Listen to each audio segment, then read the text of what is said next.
What happened here? Sorry, I don't know what happened here.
Now we're rolling. Damage Plan MMA podcast. I'm Jason. As always, my co-host, Mr. Zack Partridge, in the house, doing another Fighter Spotlight podcast.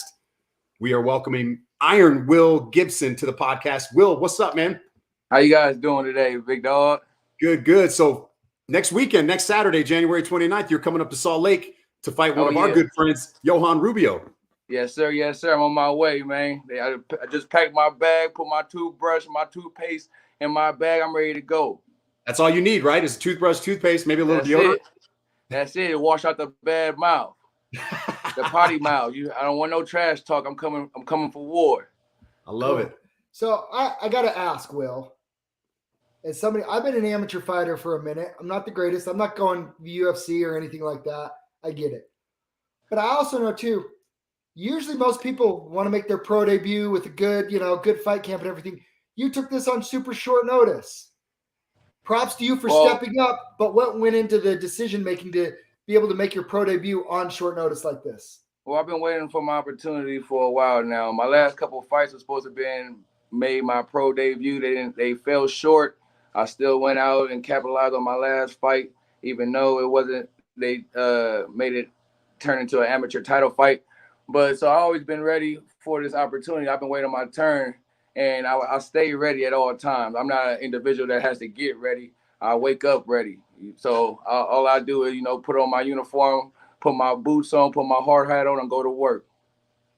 I like it. I love it. Love the mentality. And you train out of Syndicate, correct? Yeah, I'm from Syndicate, Las Vegas, Nevada. Syndicate Mixed Martial Arts. And how long have you been training? So since I was young, I was training when I was younger. When I at Tap Out. About 2010 to about 2013, and then I took a break for a while. Trials and tribulations, had to live life, and came back full time about 3 years, going hard every day, no days off, and I've just been putting all the work in when it comes to sharpening my tools in the tool shed. So now I'm ready to go ahead and put my artwork on the canvas. So, what do you know about your opponent, Johan Rubio? Johan, I know what I need to know, just enough. I know that he's Salt Lake, Utah. So, he's you guys' big man up. So I'm come here just to take position, place my name in position to where I can be the next man in position in order to capitalize and get to the top, because I'm not willing to stay at the bottom. The bottom is too crowded. I'm looking for the top. I like it. If you come up to Salt Lake on short notice, make a pro debut, and beat somebody like Johan Rubio, that puts you right on your way, right? Well, the name is just the name. I'm looking for a body. Yeah. I'm friendly. I'm a sportsman. You understand me? I'm friendly until I get into that cage and locked in with, then the beast come out. So we can have a conversation before then, but once the lights come on and the cameras hit action, I'm ready to go. I like it. Yeah. So what type of fight can the fans of Utah expect to see from Will Gibson? Are we going to see the brawler, the wrestler, jiu-jitsu? Like where does Will like the fight to take place at? Well, every time I step in the cage, baby, I'm like I said, it's a blank canvas. So what okay. I don't like to throw shit at the wall and see if it sticks. I like to throw mud because it's mixed with water, and I like to be fluent, so I like to mingle. So I'm come from the dirt, I come from the mud, so it's a little bit different.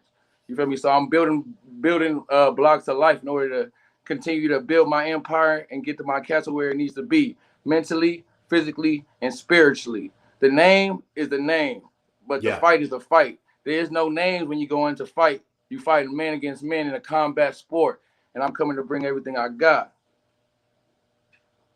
But like I said, I'm a sportsman at that too. So I'm not coming in here to say that I am better than anybody else, but I'm coming here to put my position the next man up.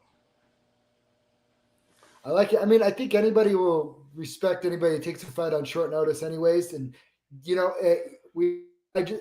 I just watched a documentary on Michael Bisping and his path to becoming champion.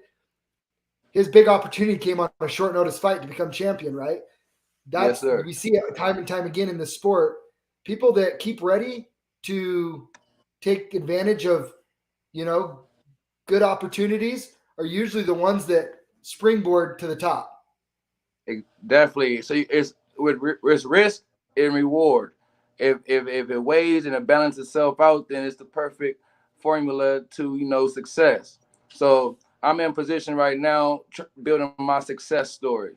So I'm patient when it comes to logics, but when it comes to war, the mentality of survival of the fittest, as far as going to capture everything that I dreamed up and envisioned, that doesn't take too much thought. That just means whenever the opportunity presents itself, be ready to go and go after it. So I stayed ready for a long time, and I always been preparing for this moment. So the moment already just presented itself for me, and all I had to do was say yes. Do you like watching a lot of the UFC fights and other promotions as well? That's all I do. Since I was a young man, I wanted to be a UFC champion. That's the vision. So that's everything that I train and fight for is that one vision. So, and it shows when I fight. I don't hold back. I give him everything I got, and I'm gonna keep giving him. I'm a giving person, so he can get whatever he wants. And my opponent, I bless him. God gonna have to bless him when he in the opposite ring of me, like I said, on the other side. I like to come and capture the crowd, the fans, and you guys' support for giving me this opportunity. So I'm gonna take Utah, put it on my back and my shoulders, on that night, and we're gonna fight like men. I like it, Will. Yeah, I see you're a Raiders fan too. Yeah, Raiders fan for sure. Las Vegas, Nevada. It came to my town, so I go with the flow. Yeah, I hear you. But I heard a lot about you guys' promotion, and like I said, I have good Lance. He's entitled with you guys a lot, so he know me as far as know a little bit of my background, where I'm coming from, and he knew how serious I was and dedicated for the opportunity. And I was just waiting. I'm like a dog. I only need a chew toy. People at my gym will be like, well, okay, you calm down, because I get a little excited when after I haven't fought for about 4 weeks. I started to fight the inner circle, because that's just the dog trying to be unleashed. But so whenever they take the leash off me, I'm gonna be a calculated beast. And all I'm bringing here is skills, enthusiasm, confidence, and hands, feet, and everything else I can throw at them under the kitchen sink. I like it, Will. I love it.